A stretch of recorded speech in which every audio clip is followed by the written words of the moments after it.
ભાવનગરને સંત ભૂમિ કહેવામાં આવે છે, ત્યારે ભાવનગરના પ્રસિદ્ધ યાત્રાધામ બગદાણા ખાતે પૂજ્ય બજરંગદાસ બાપાના શરણમાં ભાવિ ભક્તોનું માનવ મહેરામણ ગત રાત્રિથી ઉમટ્યું હતું.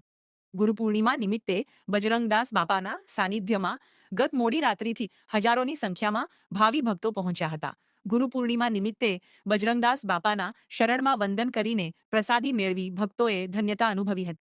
જો કે ગુરુ પૂર્ણિમા નિમિત્તે અંદાજે 3 થી 5 લાખ જેટલા ભક્તો દિવસ દરમિયાન દર્શને આવતા હોવાનું અનુમાન લગાવાઈ રહ્યું.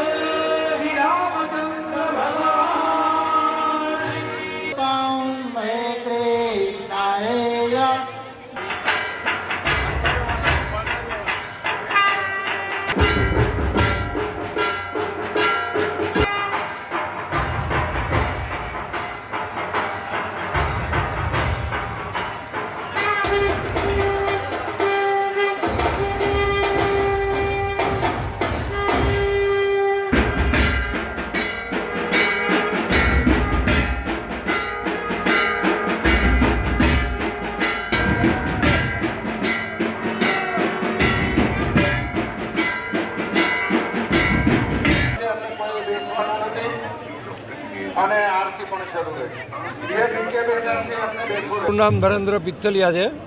મૂળ પાલીતાણા, હાલ અમદાવાદ રહું છું. મારા ફાધર બાપાની જોડે રમતા અને ટ્રસ્ટમાં છે. વર્ષોથી સમજો કે મને આજે 68 વર્ષ થયા ત્યારથી અમે અહીંયા બાપાને ત્યાં આવીએ છીએ. ડે બાય ડે વર્ષોથી જોઈએ છીએ કે ભક્તોની સંખ્યા વધતી જાય છે અને આ સંખ્યા વધવાનું કારણ એટલું જ છે કે દરેકની જેટલી શ્રદ્ધા છે એ બધા બાપા પૂર્ણ કરે છે. જે કંઈ બી મનોકામના હોય એ બધી મનોકામના બાપા પૂર્ણ કરે છે. મારું નામ જીતુભાઈ સરવૈયા છે. હું નજીકમાં રાજુલા ગામથી આવું છું. અમે વર્ષોથી અહીં આવીએ છીએ.